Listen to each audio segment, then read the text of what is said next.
Chapulineo político.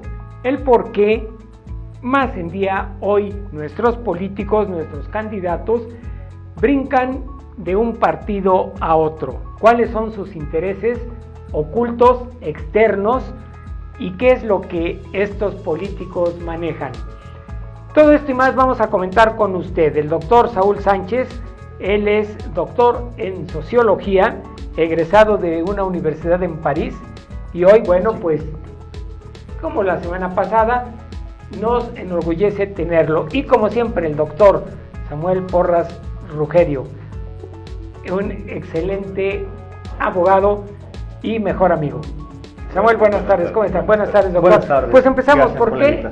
Gracias a usted, doctor. ¿Por qué los candidatos, los políticos se cambian de partidos? Ya no hay ideologías, ya nadie pela las ideologías políticas de los partidos, ¿o qué pasa? Yo creo que en principio hay que distinguir dos motivaciones fundacionales. La primera es lo que podemos llamar oportunismo o pragmatismo, ¿sí? El político, la persona política, es un profesional, es un profesionista, y para él la política es su forma de vida. De tal suerte que muchos políticos entienden su profesión como una profesión cualquiera, como trabajar en una empresa, por ejemplo.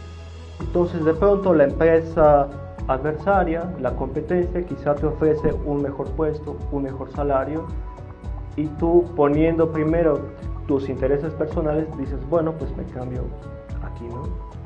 Ese es, digamos, lo más común y la primera forma de verlo. Otra forma de verlo es lo que yo llamo fidelidad subversiva, que es una teoría que yo estoy empezando a construir. Es cuando la persona que normalmente se identifica con una institución, puede ser política, puede ser religiosa, puede ser de otro tipo, en algún momento siente que esa institución ya no lo representa o ya no está representando la ideología que a él le convencía, y por lo tanto decide cambiarse a otra, no por oportunismo o conveniencia, sino irónicamente por fidelidad a una idea o a una causa. Entonces yo creo que ambas formas son posibles y tienen una interpretación totalmente distinta. Yo creo que la más visible es la primera, Sí, ¿no? La segunda creo que se da ahora, pensaría que un poco con más frecuencia, pero es menor el cambio de siglas políticas fundado en la convicción ideológica auténtica, ¿no? Más bien lo que hemos visto que a veces tiene visos de casi de franca ridiculez es el salto por conveniencia de un partido a otro, por mera conveniencia más que por ideales, ¿no? Claro. ¿Qué pudiéramos decir en cuanto a la ética? A la ética que toda persona debe tener y que obviamente pues debe rodear todo su actuar, ¿no? Tienes ética primero y va a tener que regular el comportamiento de ti mismo, pero también te vas a tener que reproducir éticamente estando bien con los demás o lo que te rodean. En este caso del oportunismo político y de las cuestiones que tenemos de causas de cambio de partido, ¿hay ética o no tiene nada que ver la ética en este sentido político? Tiene todo que ver la ética, sin lugar a dudas. Para el político profesional, considerar cambiarse de partido implica cuestiones ideológicas por una parte y éticas por otra. Además también de su propia profesión, porque el político que cambia de partido por pura conveniencia también implica algo contraproducente. ¿Por qué? Porque va a perder credibilidad ante el público. La gente tiende a desconfiar espontáneamente, intuitivamente del político que se cambia de partido. Se ve mal. Se diga lo que se diga, se justifique como se justifique, se ve mal, ¿sí? Entonces también es contraproducente para el político. Entonces sacrifica algo de capital político para ganar otro tipo de capital político. Entonces es una maniobra de doble filo, yo diría. La cuestión ética entra hasta qué punto es válido y legítimo éticamente e ideológicamente cambiarse de partido. Y esto tiene que ver por cuál es la motivación por la cual uno se cambia de partido.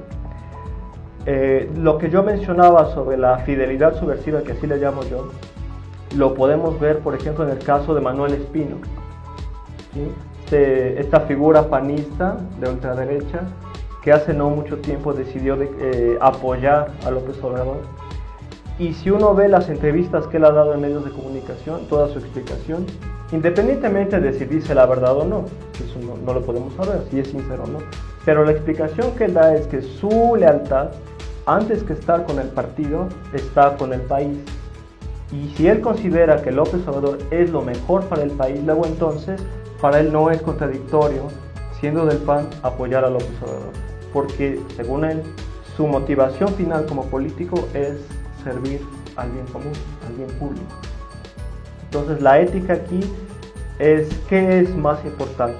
Ser fiel a un partido que ya no me convence, que no me parece que busque lo mejor para el país o que tiene un camino equivocado, o es más ético seguir a tal o cual personaje, tal o cual causa o ideología que yo sé en mi interior que es lo mejor.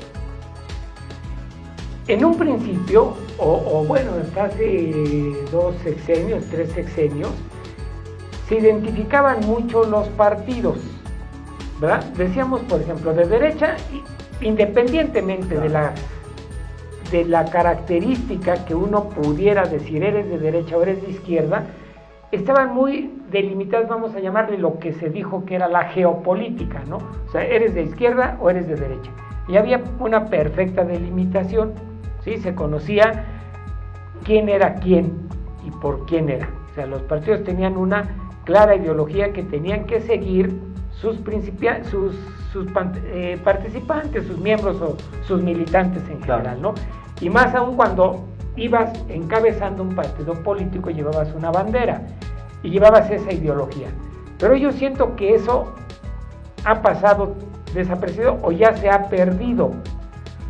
Creo, y sin alusión a ningún candidato, creo que nada más hay uno que mantiene la izquierda como principio, o sea, entendible o no entendible, él sigue siendo de izquierda, ¿cierto? Y aquí, doctor, mire, nosotros hemos preocupado y nos hemos propuesto no dar inclinaciones políticas, por eso es o sea, no manipular mediante nuestro medio de comunicación a la comunidad que nos escucha, ¿no? Preferimos tener un intercambio como de ideas, como usted ahorita, y que el público elija libremente para que no se vea coaccionado en su actuar, ¿no? Por eso me cuido un tanto y digo, oye, pero creo que es muy identificable el candidato a quien me refiero. Bueno, claro. ¿Qué opina de eso? ¿Se ha perdido actualmente esa ideología que caracterizaba mucho a los personajes políticos? Hay unos que realmente pues se vuelven cínicos, ¿no? Por ejemplo, de Manuel Espino. Cuando yo estaba, sí comulgaba con los principios o tenía una unión común con ese principio del PAN, insisto, por considerarlo de derecha simplemente, ¿no? Pero ahora me voy a otro extremo y ahora considero que ya ese bien común que había antes, hoy ya no hay, o que pudiera interpretarse lo de Manuel Espino como decir, es que ahora del otro lado creo que está la salvación de México.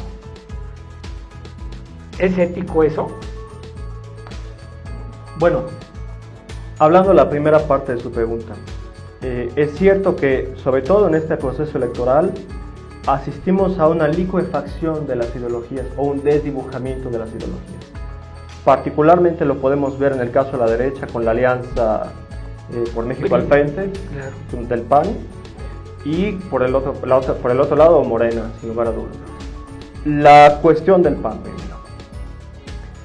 La licuefacción está en que de una manera explícita el PAN decidió aliarse con el PRD, que son partidos adversarios históricamente, derecha e izquierda, tratando de encontrar, eso me parece interesante y válido, un justo punto medio, lo que ellos llaman economía social de mercado, que es una suerte de combinación entre neoliberalismo y socialismo del siglo XXI, una especie de combinación. Ahora hay que decir también sobre este punto que es algo bastante artificial. No es una situación espontánea donde naturalmente el partido de derecha encuentra coincidencias con el partido de izquierda y logran una ideología armónica. Sabemos que en el fondo se debe a que el candidato Ricardo Anaya era una persona que ambicionaba ser el candidato, hizo un acuerdo cupular con los líderes del PRD y Movimiento Ciudadano para que él lo eligiera candidato, y luego ya entonces ya encontraron una justificación ideológica de por qué hacerlo, ¿no? Pero fue a posteriori. En el caso de Morena, el desdibujamiento está en que López Obrador, para quitar algo de animadversión de parte de los medios de comunicación, de parte del medio empresarial y de sus adversarios en general, ha buscado deliberadamente hacerse mucho más al centro, ¿sí? En su discurso, moderarse en su discurso, en sus posturas, y empezó a traer personajes de derecha, Alfonso Romo, Tatiana Cloutier, Manuel Espino ahora, bueno, él se unió más que López Obrador lo haya llamado, etcétera, ¿no? Como una especie de barrera, para que no lo tachen de izquierdista, ¿no? Y finalmente Morena en unos cuantos años se ha convertido, más que en un partido de izquierda, es una especie de movimiento partido de centro que aglutina toda clase de ideologías, toda clase de posturas políticas, desde la extrema izquierda con gente como Fernández Noroña o Paco Ignacio Taibo II, hasta gente de la extrema derecha. Es interesante, pero es totalmente cierto. Hay un desdibujamiento total de los dos partidos, de la derecha y de la izquierda. Ricardo Anaya trató de hacerse más a la izquierda para ganar votos de López Obrador. López Obrador ha luchado por hacerse más a la derecha para que no lo tachen de izquierdista y para ganar votos a la derecha. Entonces, cuando uno compara, más allá de los discursos de los candidatos, cuando uno compara las plataformas políticas de ambos lados, de hecho hay bastantes coincidencias. Subir el salario mínimo, un libre mercado más mesurado, más programas sociales que funcionen, focalizarse en clases populares, en el sur, etcétera, etcétera, etcétera. Porque los dos han tenido que hacerse mucho más al centro. Yo creo que hay un valor poco apreciado en la definición de las ideologías, que es qué tanto comprendemos cómo se organiza nuestra sociedad. ¿Por qué nuestra sociedad es tan polarizada? ¿Cuáles son los mecanismos políticos, económicos, que generan que nuestra sociedad tenga una cúpula económica formada por 40 individuos que poseen riquezas verdaderamente inmensas? Sí, inmensas, contra una masa de millones de mexicanos que casi no poseen nada. Con trabajo van sobrellevando el día tras día. Ahí yo creo que faltaría, obviamente es un problema en parte de educación, que nos permita entender cómo es que se organiza nuestra sociedad para tenerla así. La forma que vemos nuestro país todos los días no es obra del Espíritu Santo, es creación humana. A alguien le conviene que este país sea así. Y eso es lo que yo creo que tenemos que intentar comprender. El problema con los partidos, me parece que en el fondo es un problema de división social. Ellos generan una división social en la base. Arriba, todos forman un grupo, una clase política, forman parte de la clase política. Ahora hay quien ofrece un proyecto alterno, que es López Obrador, que yo creo que es el que ha comprendido esencialmente toda la estructura organizativa de la sociedad. Y es por eso que él está en la aptitud de ofrecer un proyecto alternativo. No es lo mismo, por ejemplo, la propuesta de Ricardo Anaya que dice, bueno, yo ofrezco que bajemos las gasolinas. Bueno, si te dicen es que la gasolina de 20 pesos tiene 10 o 7 pesos de impuestos, bueno, entonces ofrecer que bajar la gasolina pues no tendría más que quizá un acuerdo de la Secretaría de Hacienda, un decreto del Ejecutivo, punto, san, se acabó. López Obrador dice, no, para bajar el precio de las gasolinas, primero tenemos que utilizar nuestro petróleo, tenemos que poner a funcionar nuestras refinerías, crear nuevas refinerías, tenemos que dejar de importar gasolinas, crear fuentes de trabajo, y así podemos bajar el precio de la gasolina. Son dos visiones diferentes. La de López Obrador evidentemente es mucho más integral, la de Anaya es más oportunista por la simpleza. A muchos podrá gustarle la idea, así que bajen las gasolinas. Sí, pero es que ese no es el único problema que tiene nuestro país, un país inmerso en la pobreza, en la violencia, requiere de visiones de país mucho más integrales que ofrecer a la ciudadanía y no de parches para seguir bajo el mismo esquema.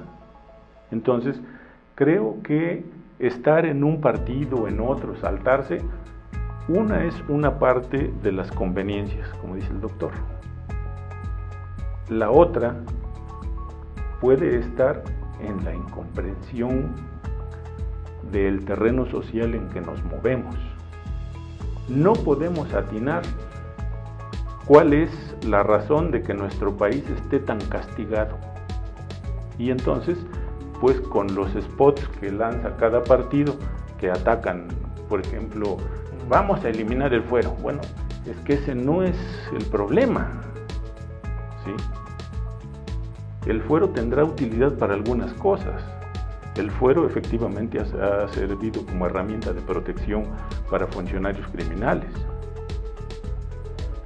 Pero si lo quitan y se propone un fiscal autónomo, pues solo lo único que tienes que hacer es controlar al fiscal y seguirás teniendo fuero. ¿Sí? Entonces, yo creo que en la incomprensión de nuestra realidad política reside una buena parte de nuestros problemas de ubicación política. Bien, pues de momento el tiempo se nos ha casi terminado. Vamos a emplazar al doctor para continuar con este arduo y también interesantísimo tema. Yo dejaría ahí dos ideas que me surgieron de la intervención de Samuel. Primero, los partidos siempre por eso son partidos, porque parten a la sociedad en buena medida, ¿no? Ahorita nos da su opinión, doctor. Y la otra, comentar, fíjese usted el fenómeno que está sucediendo. Dice Samuel, con lo cual estoy completamente de acuerdo, a lo mejor no con todo el contexto, pero bueno, tenemos una verdadera lucha entre todos los ciudadanos. Y la clase política, pues nada más nos ve, y yo creo hasta risa les ha de dar, cómo discutimos, cómo nos, casi nos rompemos la mandarina, y ellos fuera de cualquier situación. ¿A qué se debe eso, señor doctor, en este campo de su estudio? Bueno, si nos da tiempo ahorita regresamos, y si no, nos escuchamos próximamente. Recuerde 22 28 11 47 38. Si le gustó, denle like. Estamos en todas las redes sociales. Yo soy Alberto de González, Samuel Porras Rugero y el doctor Saúl Sánchez.